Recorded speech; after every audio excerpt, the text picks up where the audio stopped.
Bapak Ibu sekalian, pada malam hari ini saya juga bukan mau mengajari Anda karena apa yang Anda perlukan itu upline Anda udah tahu semua. Anda tinggal ikutin upline-upline Anda saja. Nah, kebetulan pada malam hari ini saya mendapat kepercayaan dari Unicore untuk bicara di depan Anda itu hanya sharing, pengalaman saja. Kira-kira apa sih yang selama saya menjalankan bisnis ini saya jalankan, apa yang saya alami, saya hanya mau men-sharingkan saja kepada Anda semua.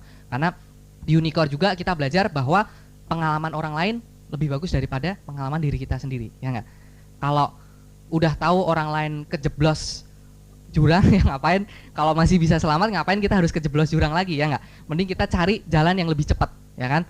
Itu sebabnya semakin hari itu orang mencapai bintang 8 penerima BMW kok kayaknya semakin mudah aja, semakin gampang aja. Itu semua karena Unicore. Jadi sekali lagi beri applause buat support sistem kita Unicore.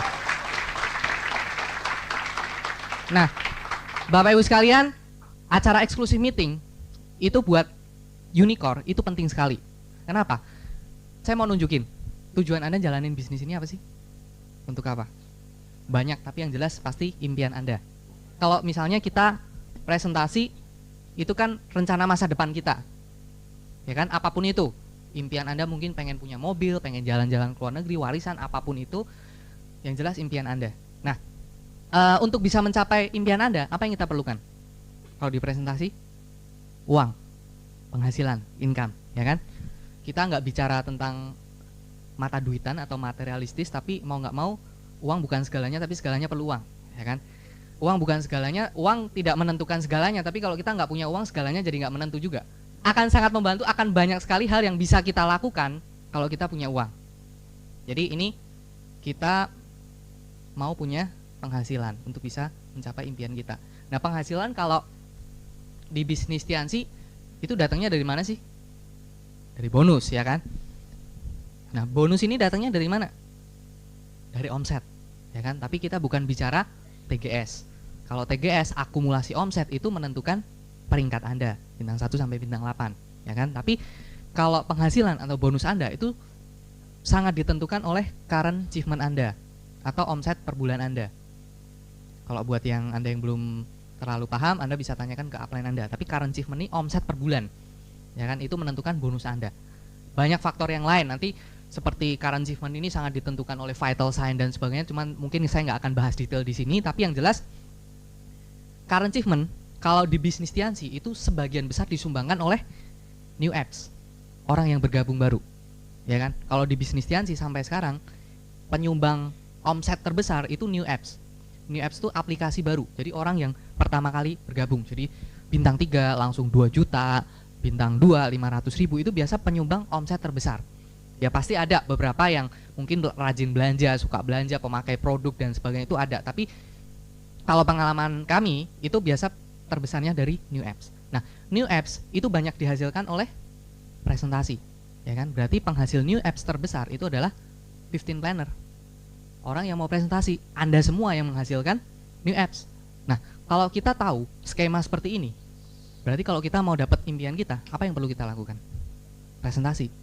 Perbanyak 15 planner di jaringan kita, ya kan? Kalau 15 planner kita banyak, berarti new apps kita banyak dong. Kalau new apps-nya banyak, berarti car-nya gede pasti.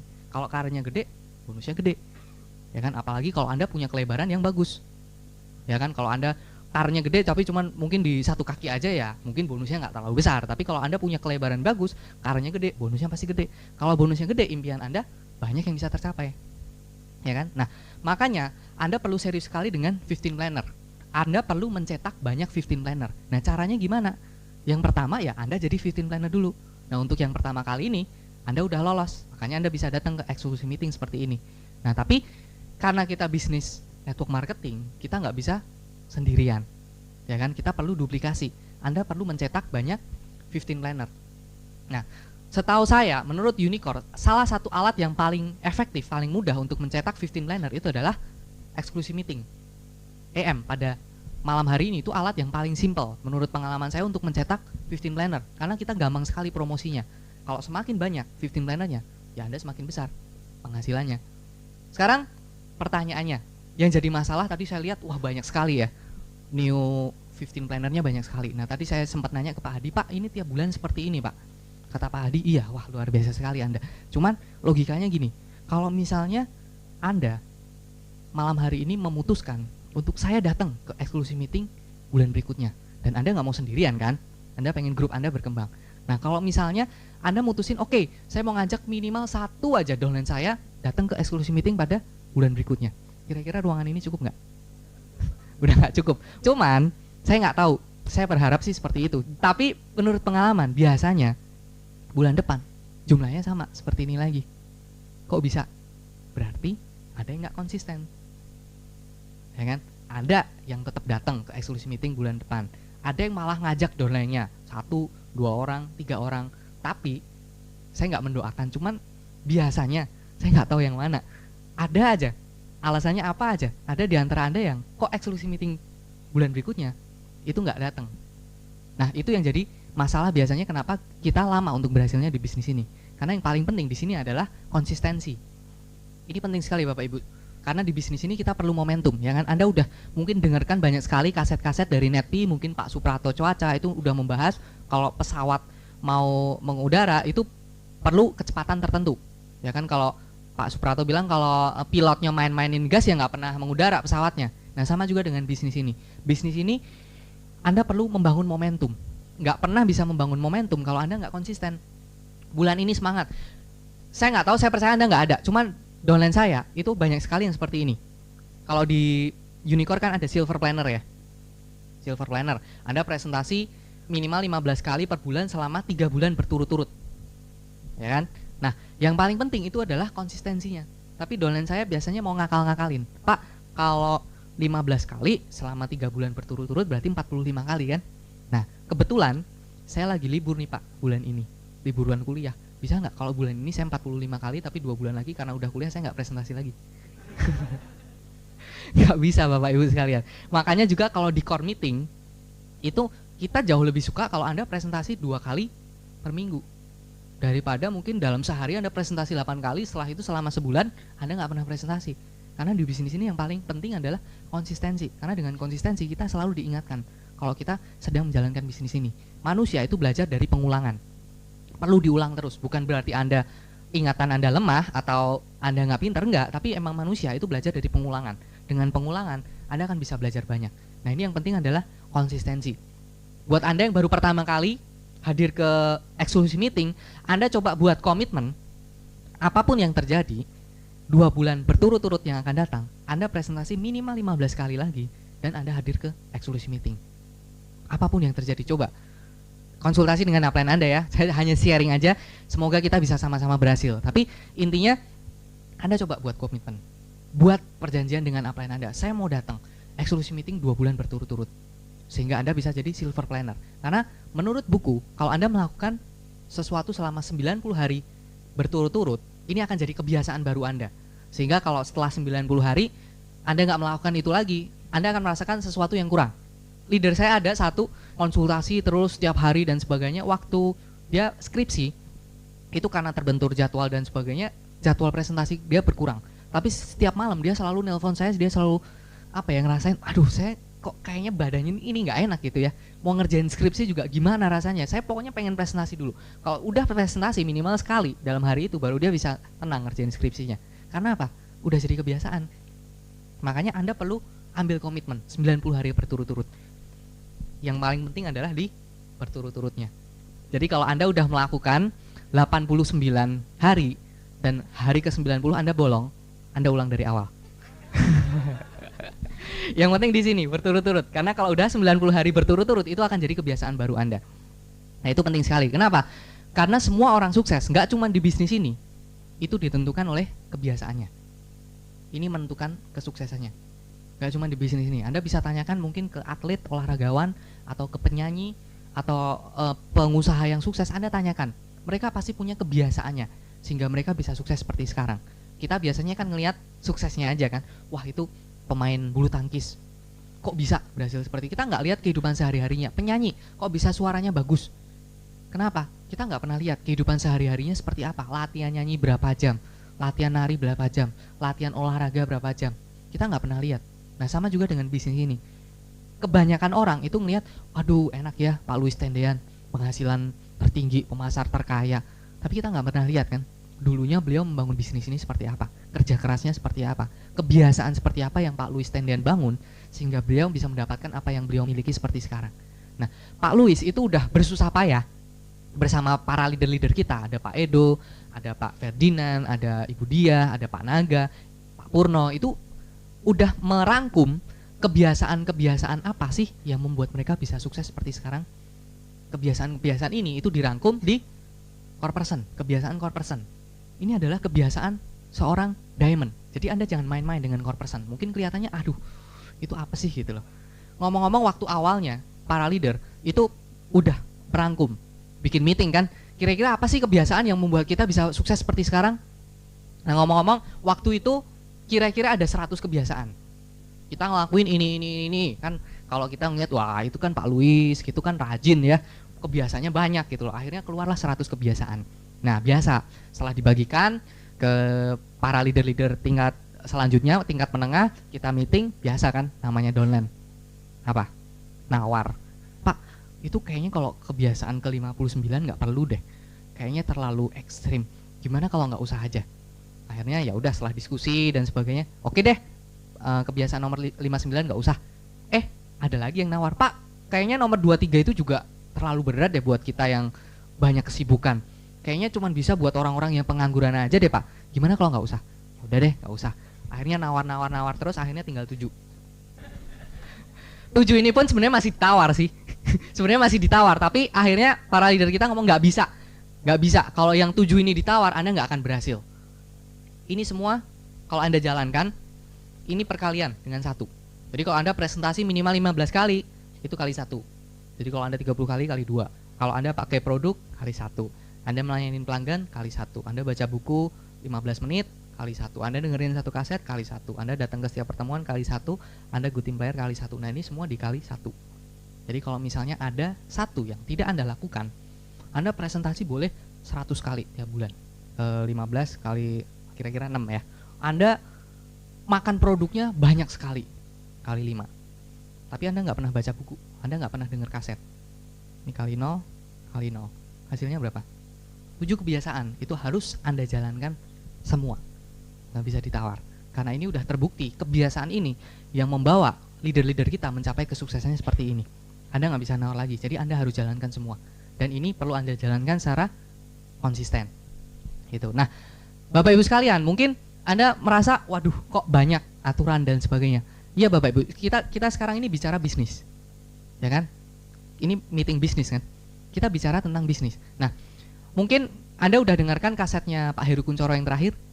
Udah ya, membangun aset dengan OPP. Nah, di sana Pak Heru mengatakan bisnis kita, menurut Robert Kiyosaki, itu punya potensi untuk berada di kuadran kanan, ya kan? Di kuadran B.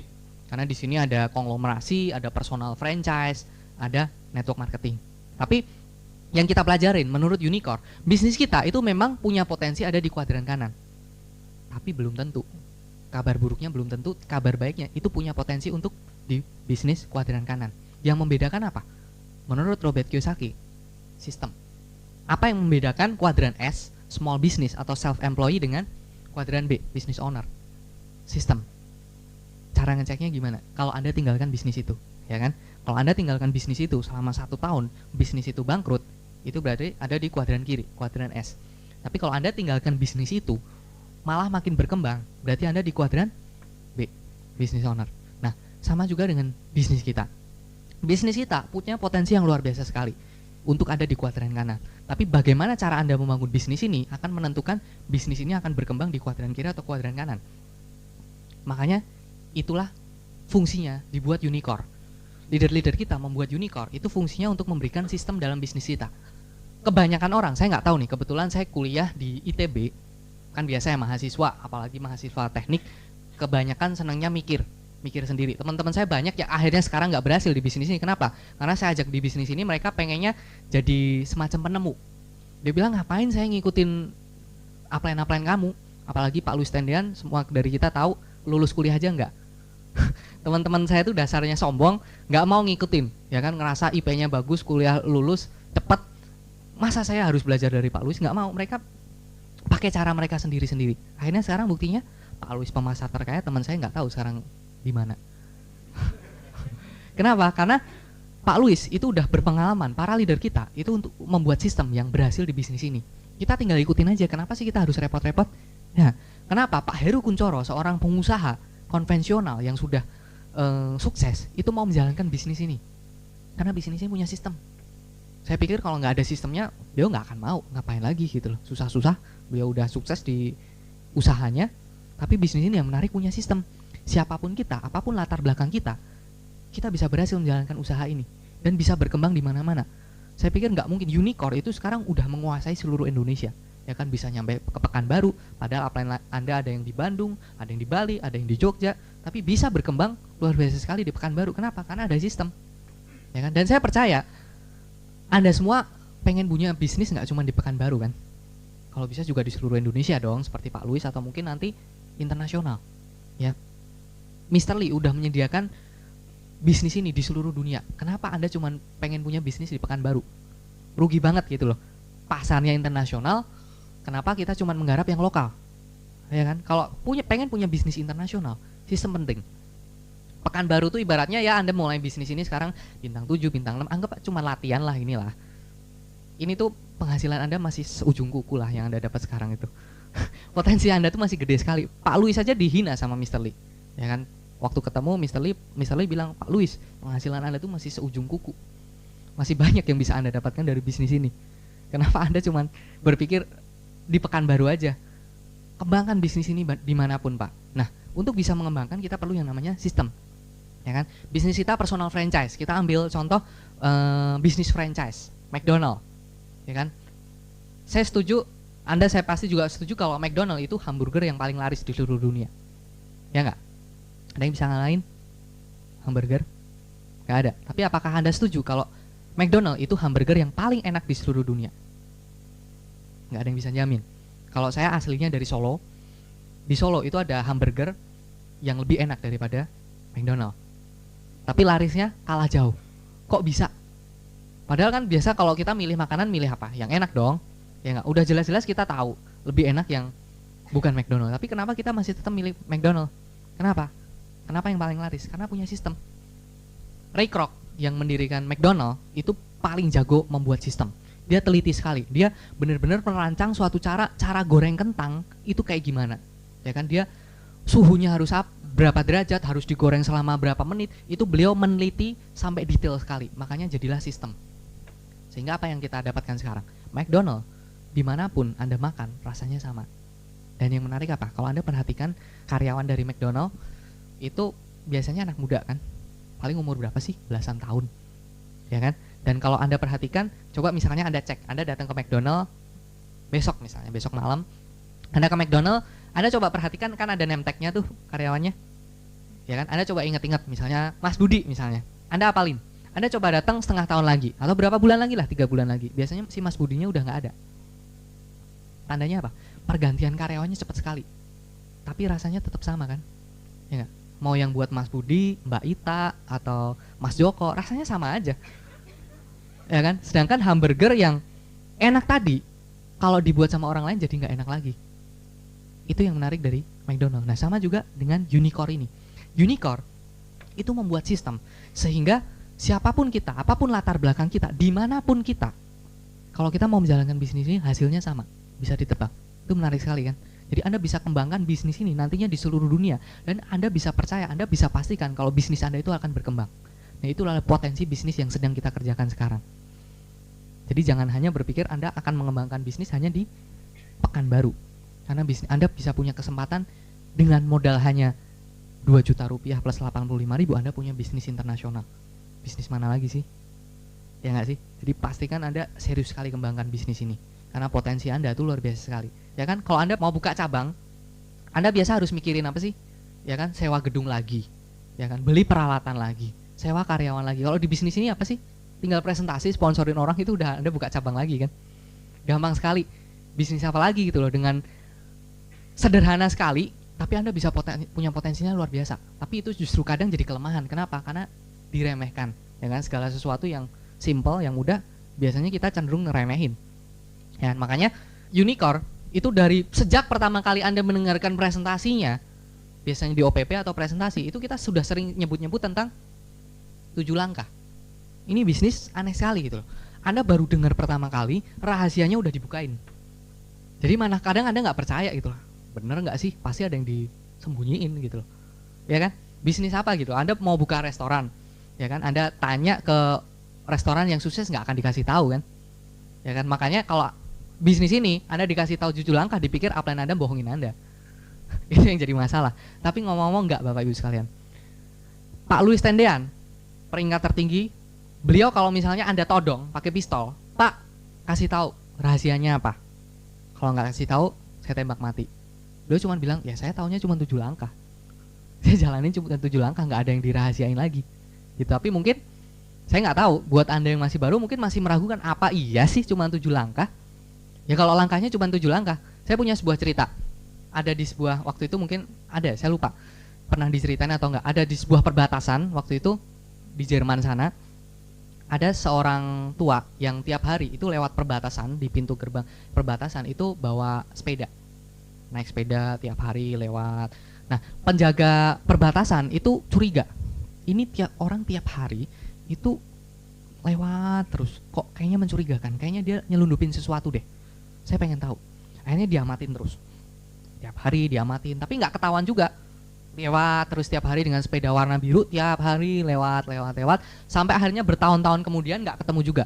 Nah, suatu hari penjaga perbatasan karena saking penasarannya, kebetulan besok itu penjaga perbatasan itu mau pensiun. Jadi besok hari terakhir dia kerja. Dia penasaran, dia nggak mau mati penasaran, ya kan? Saya pengen tahu apa yang dia selundupin. Oke deh, saya cuma pengen tahu aja, saya nggak akan ngelaporin ke petugas yang berwenang. Saya hanya pengen tahu. Karena selama bertahun-tahun saya sudah berusaha mencari tahu, nggak ketemu juga. Akhirnya hari itu dia memberhentikan si pengendara sepeda. Pak, bisa kita bicara sebentar? Oh iya Pak, ada apa Pak? Gini Pak, saya berjanji saya nggak akan ngelaporin Anda. Saya nggak akan mau menjarakan Anda. Tapi saya pengen tahu, besok saya pensiun, jadi Anda aman. Saya pengen tahu, selama bertahun-tahun ini, apa sih yang Anda selundupin? Terus orang yang mengendarai sepeda itu bilang, bener Pak, nggak akan dilaporin. Kalau nggak dilaporin saya kasih tahu Pak. Tapi janji dulu, iya tenang aja besok saya pensiun kok. Saya nggak akan laporin. Saya hanya pengen tahu daripada saya mati penasaran. Gitu. Oke Pak, saya kasih tahu. Yang saya selundupin sepeda warna biru. Anda ngerti maksudnya? Kelihatan kan sebenarnya sepeda warna birunya kelihatan gitu loh. Tapi karena saking kelihatannya orang jadi mikir-mikir apa lagi yang disembunyiin. Nah, sama juga dengan bisnis ini Bapak. Bisnis ini dari awal udah dikasih tahu. Anda perlu menjalankan 7 langkah.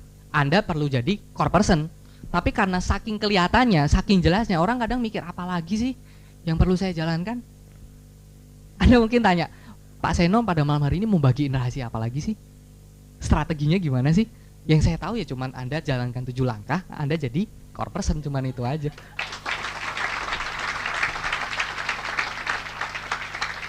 Tapi ngomong-ngomong, dengan cara pengulangan, itulah manusia belajar. Jadi saya harap Anda nggak bosan pada malam hari ini, oh yang dibicarain itu lagi, udah pulang aja yuk gitu. Nggak, manusia belajar dari pengulangan, karena diulangin terus, akhirnya manusia belajar, ya kan? Kenapa harus diulang terus sih? Karena kalau nggak diulang, karena diulang terus aja Anda nggak lakuin gitu loh. Apalagi kalau nggak pernah diulang. Diulang-ulang aja upline Anda sampai bosen. Makanya saya diundang ke sini untuk ngomongin itu karena upline Anda udah bosen gitu loh ngomongin Anda. Udah dikasih tahu terus Anda nggak mau jalanin, makanya diundang orang-orang lain di eksklusif meeting untuk ngasih tahu Anda supaya Anda mau jalanin seperti itu. Tapi ngomong-ngomong, Bapak Ibu, ini penting sekali. Anda tinggal jalankan hal-hal yang basic kok. Jalankan hal-hal yang simple, nggak ada yang rumit dengan bisnis ini. Itu sebabnya juga bisnis ini berkembang besar. Kenapa? Sekali lagi, sistem. Kalau bisnis ini memerlukan cara-cara yang luar biasa, cara-cara yang nggak bisa dijalankan semua orang, mungkin bisnis ini nggak akan berkembang sebesar ini. Ya kan, McDonald punya cara yang simple untuk membuat hamburger, makanya bisa berkembang di seluruh dunia. Hamburger yang lebih enak, mungkin resepnya itu rahasia. Untuk dapetin harus semendi dulu misalnya seperti itu. Tapi akhirnya kemana? Nggak berkembang kemana-mana, ya kan, cuman berkembang di kota itu mungkin atau di outlet itu. Tapi McDonald resepnya itu simple sekali. Sama juga dengan bisnis kita, caranya simple sehingga mudah diduplikasi. Kalau Anda jalankan, Anda duplikasikan ke downline Anda, suatu saat jaringan Anda akan berkembang di mana-mana. Nah, saya sering kalau konsultasi, saya simpel aja. Biasa kalau downline saya konsultasi ke saya, nanya, Pak, jaringan saya kok nggak berkembang sih?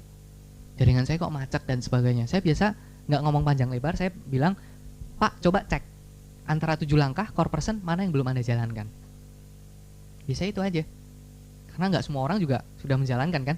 Sekali lagi, dasarnya biasanya downline itu apa sih? Nawar.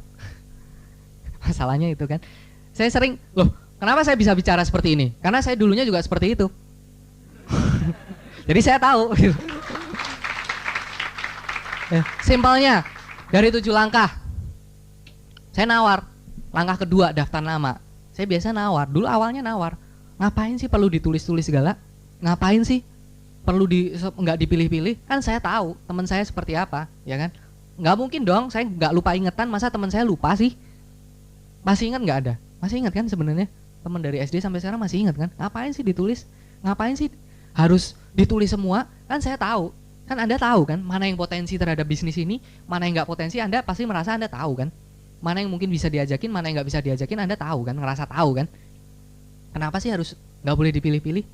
Saya nawar waktu itu, saya cuma pilih beberapa dan nggak ditulis. Akibatnya apa?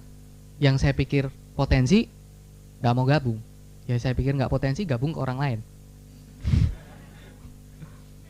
Kalau terus terang aja, kalau saya nggak milih-milih dan itu tidak terduplikasi di jalan saya, minimal hari ini saya udah silver lion.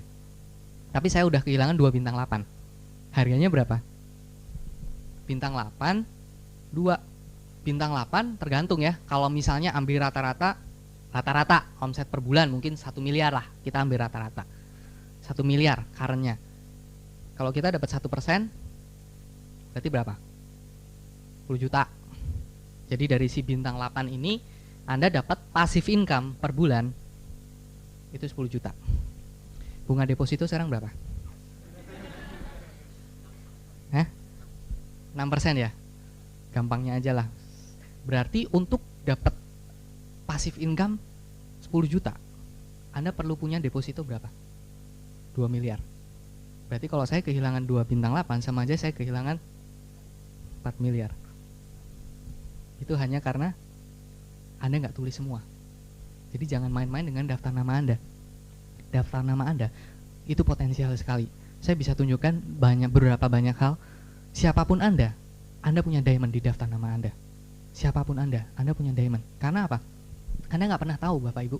Tugas kita itu hanyalah memberikan informasi tentang bisnis ini. Masalah keputusan, orang itu mau join atau enggak, itu biar hak mereka untuk mengambil keputusan, ya kan? Jangan kita yang ngambilin keputusan apa hak kita gitu loh. Kita nggak bisa ngatur hidup orang lain dong. Ya nggak? Dia mau bisnis ini atau enggak suka-suka dia. Kita nggak bisa ngambilin keputusan buat dia. Nah kebanyakan kita apa? Si dia mah nggak cocok sama multi level, pasti nggak mau. Teman saya ini pasti nggak mau lah, nggak bisa lah, orang nggak bisa ngomong dan sebagainya. Ya kan? Ngomong-ngomong, kaki terbesar saya sekarang Pak Rizky Kanata, bronze line, malah terima BMW duluan. Anda mungkin udah kenal semua, kasetnya juga udah ada. Dia di kampus itu terkenal anti multi level, anti MLM. Waktu saya mau presentasi dia, itu teman-teman kuliah saya udah bilang, ngapain sih kamu buang-buang waktu presentasi dia? Untungnya saya nggak dengerin waktu itu, jadi saya nggak kehilangan bintang 8 yang ketiga.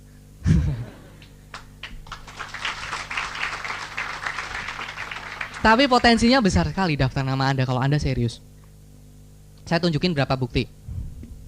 Di marketing plan Tiansi, Anda tahu kan? Untuk misalnya Anda jadi silver lion, Anda perlu 3 kaki bintang 8. Ya kan? Untuk Anda bisa naik peringkat, itu ngomong-ngomong, itu nggak harus frontline langsung Anda atau kaki langsung Anda.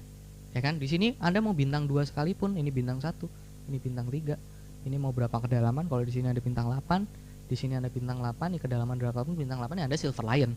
Nah, ini yang menarik potensinya dari bisnis ini. Nah, yang jadi masalah apa sih? Saya percaya Anda pasti kenal dengan teman Anda, ya kan? Kemampuan teman Anda tahu. Cuman masalahnya apa? Anda nggak pernah tahu teman-teman yang dipunyai teman Anda itu seperti apa, ya kan? Anda mungkin tahu teman saya nih, dia itu pemalas lah, nggak bisa ngomong. Tapi Anda nggak tahu kan? Siapa tahu dia punya kakak yang potensinya besar sekali. Nggak pernah tahu kan? Saya punya downline. Ini contoh ya. Ini salah satu saya kehilangan 1 bintang 8 ini yang tragis sekali. Saya punya downline, sekarang dia bintang 6. Ini contoh ya. Dia punya 1 kaki bintang 7. Nah, kebetulan dia kuliah di kedokteran di UNS di Solo. Saya nggak tahu, teman dia sempat cerita kalau biasa di kedokteran itu mungkin juga ada di antara Anda yang kedokteran itu biasa ada kayak sistem apa, mentor gitulah. Jadi kalau ada adik kelas itu harus nyari satu kakak kelasnya kayak jadi mentornya, jadi bisa belajar lah, misalnya seperti itu. Nah, downline saya ini punya anak asuh lah, anak didik seperti itu, adik kelasnya kebetulan cewek. Nah, udah sering telepon-teleponan, tanya-tanya, hubungannya udah deket lah. Waktu itu dia sempat cerita, saya bilang ya minimal kamu ceritalah kalau kamu Tiansi, jelasin lah masalah dia mau atau nggak mau terserah dia gitu loh. Tapi downline saya ngotot bilang nggak mungkin lah, ini mah anak rumahan, nggak suka main, pulang malam nggak boleh, pemalu, pokoknya ya nggak potensi lah, pokoknya seperti udah nggak usah ngapain juga. Ya udah terserah kamu, saya bilang waktu itu. Akhirnya suatu hari ada seseorang yang datang ke kampus mereka presentasi ke anak didiknya downline saya. Di presentasi teman SMA-nya ternyata apa? Join. Akhirnya panas kan downline saya. Iya ya, kok bisa join ya?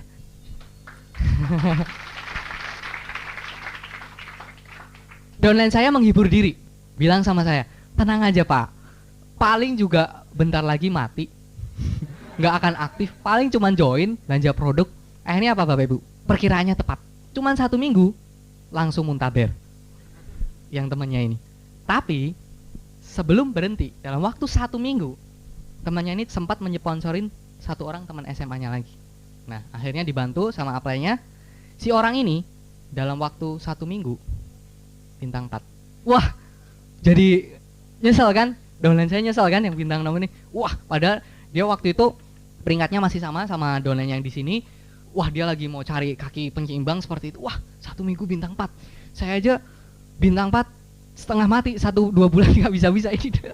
1 minggu bintang 4, cewek lagi, ini cewek lagi, cewek masih mahasiswa angkatan baru, 1 minggu bintang 4. Waduh, tapi dasar downline saya menghibur diri lagi, tenang Pak, kita lihat, paling juga bentar lagi mati lagi. Akhirnya Bapak Ibu, perkiraannya tepat lagi. Cuman ya paling berapa sih, 1-2 bulan si orang ini mati lagi. Tapi dia sempat bintang 4 dong. Dia sempat nyponsorin 3 orang bintang 3. Salah satunya sekarang bintang 7. Kalau dia di sini dia bintang 8. Saya Silver Lion. Hanya karena milih-milih. Karena kita ngeliat, wah, kayaknya nggak potensi. Oke, teman kita nggak potensi, tapi kita nggak pernah tahu teman-teman daftar nama seperti apa yang teman kita punyain. Itu yang jadi masalah. Makanya saya percaya, Unicorn percaya, siapapun Anda, ada diamond di daftar nama Anda. Jangan main-main dengan daftar nama Anda. Masih mau bukti yang lain? Coba nanti Anda datang ke upline Anda buat buku daftar nama. Ada yang belum buat? Gak usah angkat tangan kalau yang belum buat, setelah ini Anda buat. Daftar nama syaratnya apa sih? Yang pertama tertulis, kedua ya kan, jangan dipilih-pilih. Nah, saya cuma punya satu permintaan. Coba setelah Anda pulang besok, waktu 1 minggu lah, Anda penuhin ini. Bukan untuk apa-apa, cuma untuk buat aja. Ya kan, paling nggak kenang-kenangan lah Anda pernah datang ke eksklusif meeting saya. Anda coba buat, Anda tulis, mau Anda presentasi atau enggak terserah Anda. Itu urusan Anda dengan upline Anda. Ya kan? Anda buat, Anda tulis semua yang pernah Anda kenal di sebuah buku. Setelah itu, suatu saat nanti, kalau misalnya Anda mau berhenti dari bisnis ini, kalau misalnya, saya nggak doain loh, saya nggak doain. Kalau misalnya suatu saat Anda down, lagi banyak masalah atau apa, coba Anda ingat, wah dulu pernah datang ke eksklusif meeting Pak Seno, saya disuruh buat buku daftar nama seperti ini. Nah, kalau misalnya suatu saat Anda mau berhenti, coba tolong bukunya itu dikasih ke upline Anda. Kalau enggak dikunci, masukin lemari, Anda kunci. Jangan dibuang, jangan dibuang. Jadi jangan mentang-mentang Anda berhenti terus buku daftar namanya dibuang, jangan. Kalau misalnya Anda mau buang, mending kasih ke saya aja deh. Atau kasih ke upline Anda. Intinya jangan dibuang. Anda simpan di lemari, Anda kunci. Ya kan? Udah, biarin lah. Kenang-kenangan Anda pernah menjalankan Tiansi. Nah, Anda coba cek 2-3 tahun kemudian. Anda nggak jalanin Tiansi nih. 2-3 tahun kemudian, setelah Anda berhenti dari Tiansi, Anda buka lagi almarinya. Lacinya Anda buka, Anda ambil buku daftar nama Anda. Coba, Anda datang ke Vision Seminar. Anda datang ke acara-acara Tiansi. Saya pastikan minimal ada 4 orang yang mungkin udah berdiri sebagai bintang 8. Anda belum ngalamin, tapi saya banyak sekali ngalamin.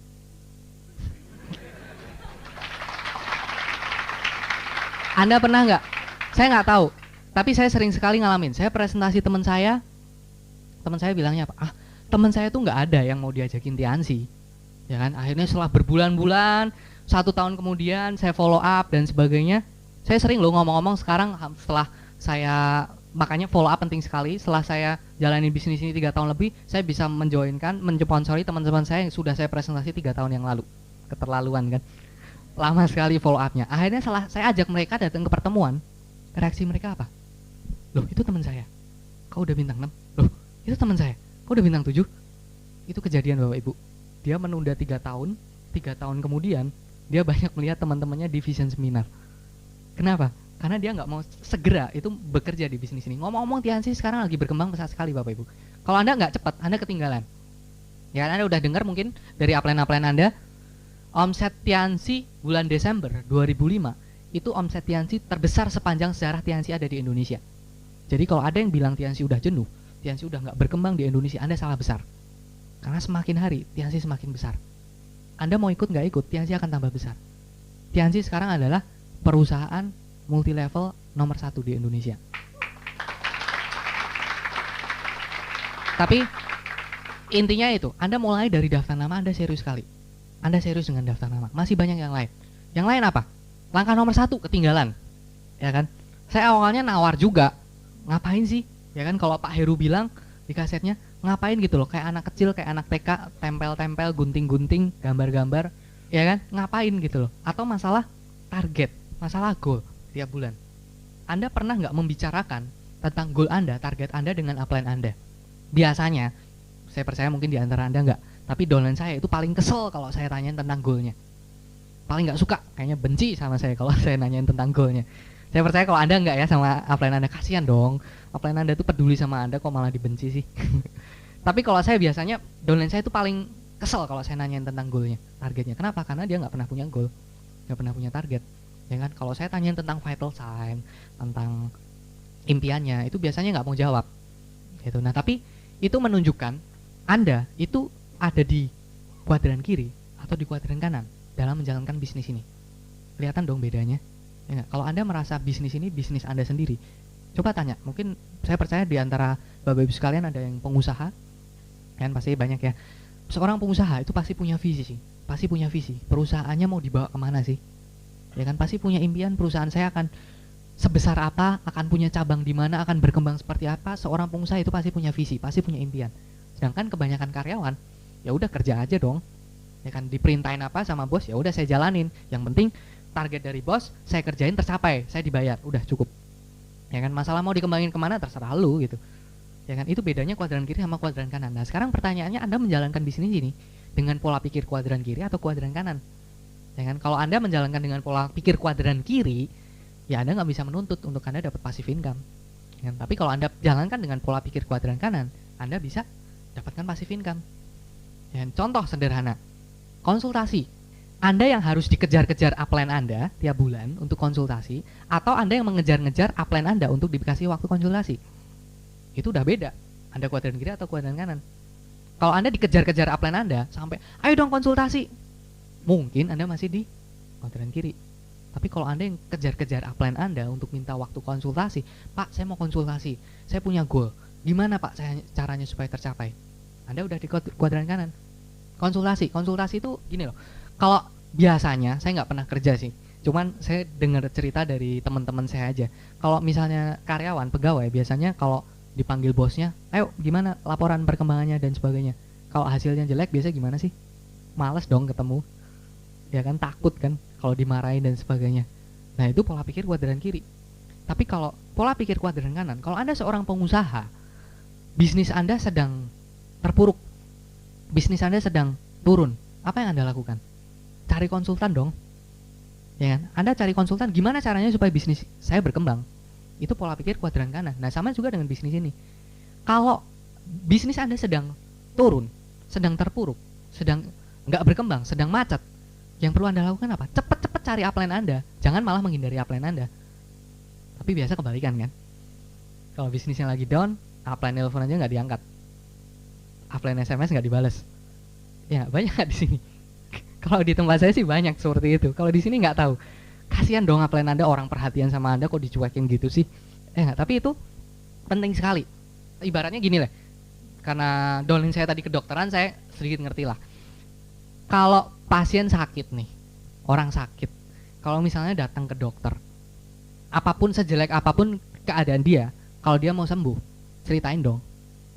Ya, biasa kan dokter nanya kan, Pak, gejalanya apa? Yang Anda alamin apa? Ya kan? Anda pasti pengen sembuh dong, pengen cepat sembuh dong. Kalau Anda pengen cepat sembuh, ya kasih tahu dong dokternya. Ya kan, gejalanya apa aja dan sebagainya, sehingga dokternya bisa menolong Anda. Ya kan? Nggak mungkin dong Anda kasih gejala-gejala yang Anda alamin, Anda bohong. Kalau obatnya salah gimana? Anda bisa malah mati sekalian gitu. Dan sama juga dengan bisnis ini. Kalau Anda konsultasi dengan upline Anda, jangan Anda punya pikiran asal Bapak senang deh. Ya kan, Anda kasih informasi, jaringan saya sedang bagus Pak, padahal sedang nggak ada yang aktif misalnya. Buat apa gitu? Anda mau bunuh diri Anda sendiri. Gitu. Upline Anda itu bukan bos Anda. Mereka hanya konsultan yang akan membantu Anda supaya Anda bisa berhasil di bisnis ini. Jadi omongin aja apa adanya. Gitu, bisnis saya sedang kurang bagus misalnya. Tapi saya punya planning seperti ini, saya punya target seperti ini, Pak. Kalau misalnya saya ngelakuin seperti ini, kira-kira gimana, Pak? Upline Anda itu punya sudut pandang yang lebih luas. Kenapa? Karena upline Anda punya akses ke upline yang lebih tinggi lagi. Upline Anda akhirnya nyampe-nyampenya ke siapa? Ke orang yang paling sukses di negeri ini, di Asia Tenggara dalam menjalankan bisnis asuransi, Pak Louis Tendean. Beliau yang paling ngerti dong cara menjalankan bisnis ini, ya kan? Nah, upline Anda pada akhirnya punya akses ke Pak Louis Tendean. Jadi masalah apapun yang Anda alamin, kalau Anda mau konsultasi ke upline Anda, akan bisa diselesaikan. Jadi pegang erat upline Anda. Apapun masalah Anda, jangan sekali-sekali menghindari upline Anda. Karena kalau Anda hindarin, kemungkinan besar Anda yang akan hilang. Upline Anda sih nggak masalah, gampang aja cari kaki baru, gampang aja ya Pak ya. Tinggal melebar, sponsorin orang baru. Anda mau kemana juga nggak masalah buat upline Anda. Tapi Anda yang masalah. Masalahnya apa? Impian Anda nggak tercapai. Kan kasihan Anda. Ya kan? Makanya jangan sekali-kali Anda hindarin upline Anda. Nah, ngomong-ngomong masalah goal ini tadi, Anda harus punya goal. Anda yang tentuin. Jangan sampai upline Anda yang ngasih goal. Kenapa? Karena kalau upline Anda yang ngasih goal, biasanya Anda nggak akan ngejar. Ya kan? Karena Anda ngerasa itu bukan kepentingan Anda. Anda mungkin ngerasa, ya dia ngejar-ngejar saya bintang 8 biar dia silver lion aja dapat BMW, enak aja. Ya kan? Pernah nggak di antara Anda yang punya pikiran seperti itu? Ya kan? Upline saya kok ngejar-ngejar saya jadi core person? Oh iya, bentar lagi core leader weekend, dia mau jadi core leader nih. Biasanya seperti itu gitu loh. Makanya goal itu harus dari diri Anda sendiri. Anda pengen apa sih? Ngomong-ngomong, Anda jadi core person tuh buat impian Anda sendiri kok. Ya nggak sih? Kalau Anda nggak mau jadi core person, upline Anda bisa cari core person lain kok untuk dia bisa jadi core leader. Kenapa harus cuman kita gitu? Upline Anda bisa punya kebebasan gitu. Tapi Anda jadi core person itu supaya Anda punya kebiasaan sebagai orang sukses di bisnis ini. Gitu. Jadi Anda kejar core person, kejar aja. Kalau perlu Anda jadi core leader aja sekalian. Anda perlu punya goal. Karena dengan goal Anda baru bisa berkembang. Kalau di perusahaan itu selalu dikasih target. Ya, dikasih goal sama bos Anda. Nah, saya nggak tahu, tapi saya dengar di sini banyak juga yang bekerja ya. Atau kalau mahasiswa lah, itu biasa pasti juga dikasih goal kan, deadline tugas, ya kan, deadline skripsi. Itu goal juga, target dari dosen Anda, ya kan. Kalau misalnya sekarang saya pernah kuliah juga, jadi saya tahu lah. Kalau tugas nggak dikasih deadline, kira-kira Anda kerjain nggak? Nggak Anda kerjain kan. Kalau nggak ada ujian, Anda belajar nggak? Nggak belajar kan. Makanya manusia itu bekerja dengan goal, dengan target. Cuman masalahnya di bisnis ini itu terlalu bebas. Ya kan, kita kan independent business owner. Itu kadang dijadikan alasan gitu. Kita kan bebas, Pak. Loh iya, bebas sih, bebas. Cuman kalau Anda nggak punya goal, Anda mau kemana gitu loh. Anda harus punya goal. Karena kalau nggak, ya sekarang gini loh, kalau Anda kerja, Anda dikasih target, itu aja dikejar kok. Ya kan? Buat impian siapa sih? Buat impian bos Anda. Itu pun Anda kejar mati-matian. Ya kan? Kenapa buat impian diri kita sendiri, buat impian keluarga kita nggak mau kejar mati-matian? Kenapa kita nggak mau buat goal? Bedanya jauh loh Bapak Ibu sekalian. Kalau dengan goal, Anda punya target, itu ibaratnya Anda punya obat bius.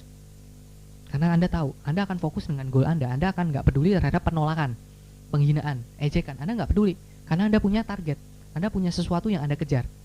Tapi kalau Anda nggak punya, ditolak sedikit, ya sakit gitu loh. Karena obat biusnya nggak ada. Bedanya jauh sekali. Coba tanya upline-upline Anda. Ditolak, mau diejek itu udah kebal. Karena udah punya impian, udah punya goal. Obat biusnya bekerja, jadi nggak kerasa sakit. Kan lebih enak kan? Kalau Anda mau dioperasi tanpa obat bius, nggak ada yang mau kan? Ya, tapi masalahnya kan Ada downline saya bilang, Pak, akhirnya sekarang berhenti, bilang, Pak, sakit hati itu lebih sakit daripada di fisik, Pak, katanya gitu. Jadi kalau Anda aja operasi maunya dibius karena sakit fisik kan itu kan, apalagi di bisnis ini yang sakit kan mentalnya, perlu obat bius juga kan. Obat biusnya apa? Goal Anda, target Anda, impian Anda. Makanya Anda harus punya. Saya nggak tahu, kebanyakan orang harusnya punya, tapi akhir-akhir ini saya sering ngobrol dengan downline saya, banyak yang ternyata nggak punya impian, nggak punya goal, nggak punya sesuatu yang benar-benar membuat dia itu mau menjalankan bisnis ini. Saya nggak akan panjang lebar bicara tentang impian, Anda tinggal dengarkan kaset impiannya Pak Louis Tendean, itu udah bagus sekali. Tapi coba Anda evaluasi lagi, impian saya benar nggak sih, itu benar-benar impian saya? Ibaratnya kalau Anda ditolak, Anda di dream book Anda coba lihat, kalau misalnya Anda sedang takut apa? Sedang takut buat janji up level, Anda mau nelpon bos Anda coba lihat dream book Anda. Kalau Anda berani nelpon, ya berarti benar impian Anda. Tapi kalau akhirnya Anda tutup, nggak jadi telepon, mungkin impian Anda perlu diganti, karena itu nggak bisa membuat Anda mau serius menjalankan bisnis ini. Coba cari sambil jalan, oke lah, itu bukan proyek semalam, Anda bisa sambil jalan, Anda bisa konsultasi terus dengan upline Anda, tapi intinya Anda perlu temukan goal Anda, karena penting sekali gitu. Nah, yang lain lagi, masalah alat bantu misalnya, bagaimana Anda memanfaatkan alat bantu di Unicorn. Kalau Anda dengarkan kaset Pak Heru Kuncoro, beliau serius sekali dengan early bird, dia berani stok early bird. Saya nggak memaksa Anda karena saya bukan upline Anda konsultasi dengan upline Anda, kira-kira Anda perlu early bird berapa banyak. Tapi itu sangat menentukan, karena itu berhubungan dengan goal target juga. Baik lagi, ya kan? Kalau Anda udah early bird 5, Anda akan mati-matian gimana pun caranya supaya bisa ngajak orang minimal 5 ke vision seminar, ya nggak? Saya ada cerita, downline saya juga. Downline saya itu punya target, saya lupa, kira-kira 5 early bird.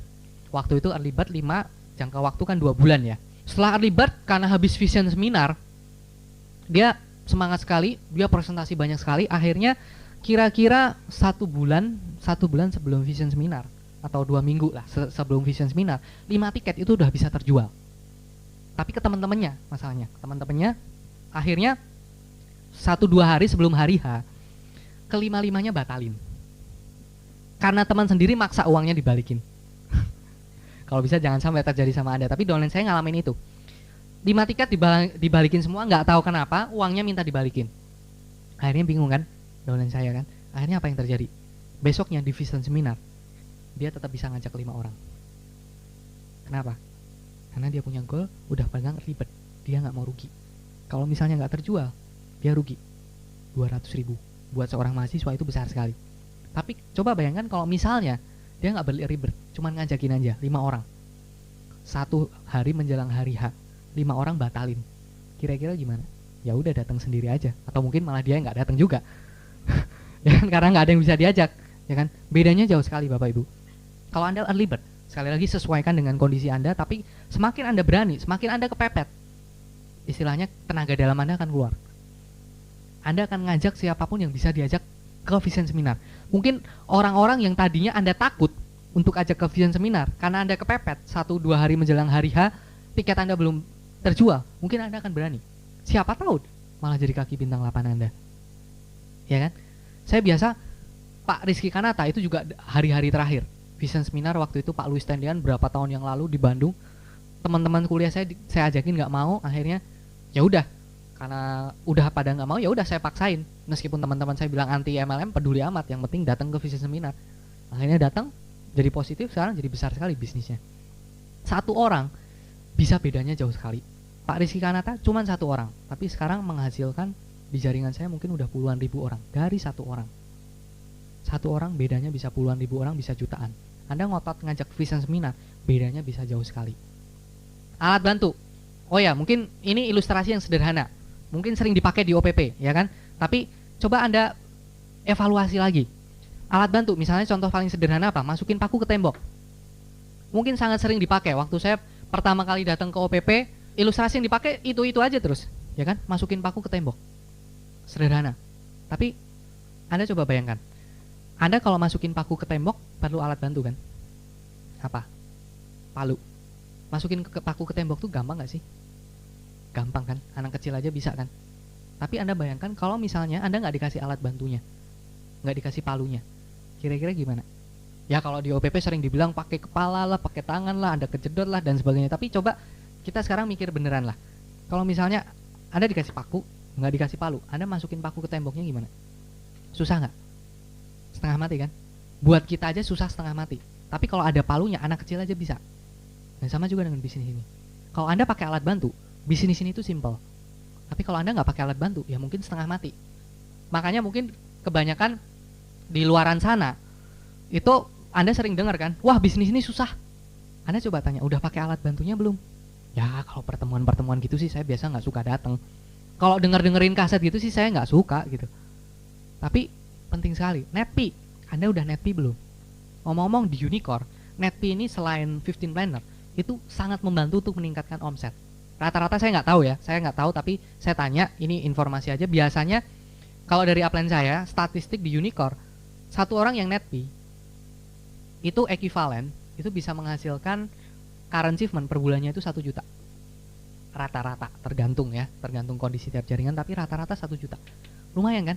Biasanya saya nanya kalau ke jaringan saya yang current-nya 30 jutaan, saya nanya netpinya berapa? Sekitar 30-an juga.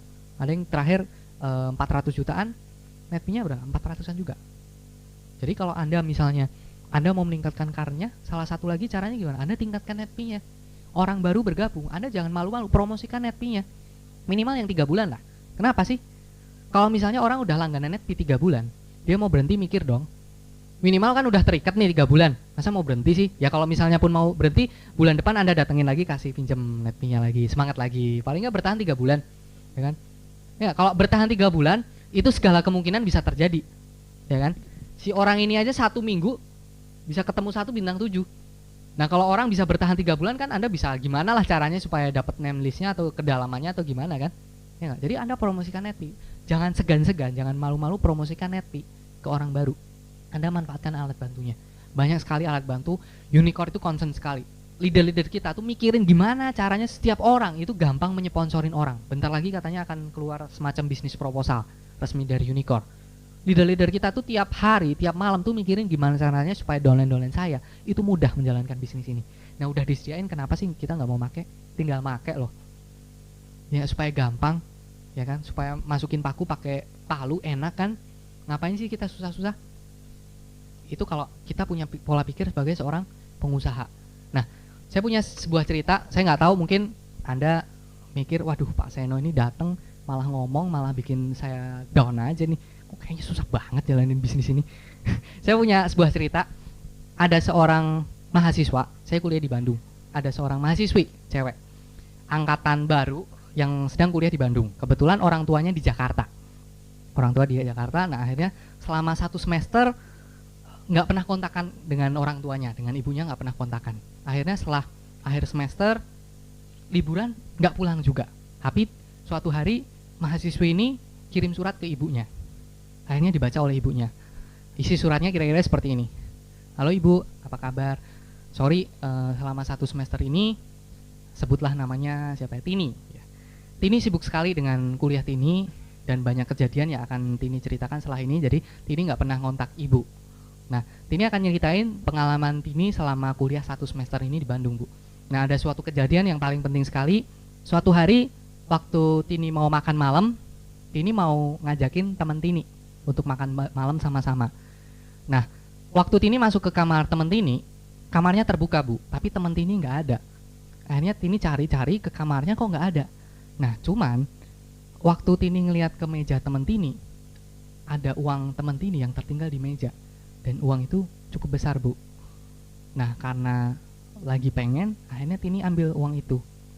Nah, akhirnya Tini pakai uang itu untuk beli motor Bu. Beli motor berapa coba? Tini pakai untuk beli motor. Nah akhirnya karena selama ini Tini nggak punya transport, Tini nggak bisa kemana-mana Bu. Jadi malas banget gitu. Akhirnya Tini bisa punya motor, Tini bisa jalan-jalan keliling Bandung. Akhirnya Tini bisa jalan ngunjungin tempat-tempat yang enak di Bandung Bu. Nah karena baru pertama kali naik motor, Tini diajakin teman-teman juga, Tini jadi suka kebut-kebutan Bu. Nah suatu hari Tini kecelakaan. Tini jatuh, kaki Tini patah. Nah kebetulan sekali ada seorang pemuda yang nolong Tini Bu, nganterin Tini ke rumah sakit, bantuin Tini, bahkan biaya pengobatan Tini pemuda itu yang nanggung. Nah akhirnya pemuda itu baik sekali sama Tini, akhirnya kita resmi pacaran. Nah akhirnya kita sering jalan bareng dan sebagainya, sampai akhirnya pemuda itu nawarin ke Tini, daripada uang kosnya mahal, gimana kalau tinggal di rumah saya aja. Kebetulan pemuda itu dikasih rumah sama orang tuanya. Nah akhirnya kita udah lama tinggal sama-sama, akhirnya Tini hamil, Bu. Nah akhirnya kita bingung gimana nih, akhirnya kita periksa ke dokter. Ternyata nggak selesai sampai di situ, Bu. Ternyata Tini mengidap suatu penyakit misterius yang parah sekali, yang sampai sekarang belum diketemukan obatnya. Nah akhirnya ya udah kita lanjut seperti itu. Sekarang kandungan Tini itu udah usianya 9 bulan, Bu. Bentar lagi Tini akan ngelahirin. Nah Bu, Tini pengen balik ke Jakarta, pengen ketemu dengan ibu. Bentar lagi Tini akan ngelahirin. Nah Tini kan masih kuliah, belum bisa ngerawat anak. Boleh nggak kalau misalnya Tini titipin bayi Tini ke ibu, tolong ibu rawat. Nah setelah itu mungkin kita akan nikah. Bisa nggak ibu tolong bantu biaya pernikahan kami, Bu? Nah setelah itu saya sama pacar saya, anggaplah namanya si Tono, kita juga pengen honeymoon ke luar negeri, Bu. Bisa nggak juga ibu bantu biaya liburan kami ke luar negeri? Itu. Nah akhirnya ceritanya masih berlanjut. Nah akhirnya Tini ngomong di belakang, Bu, maaf ya Bu, Tini nggak bisa jadi anak yang baik. Tini udah pasti sangat ngecewain ibu. Tapi ngomong-ngomong, sebenarnya Tini nggak pernah mencuri uang temen Tini kok, Bu. Tini juga sampai sekarang nggak punya motor. Tini nggak pernah kecelakaan, dan bahkan sampai sekarang Tini juga nggak kenal pemuda yang namanya Tono itu. Jadi Tini juga nggak lagi hamil, Tini sehat-sehat aja. Cuman Tini dapat nilai D di kalkulus dan fisika, Bu. Mau kan ibu maafin Tini? Perasaan Anda gimana? Kalau Anda jadi ibunya Tini gimana?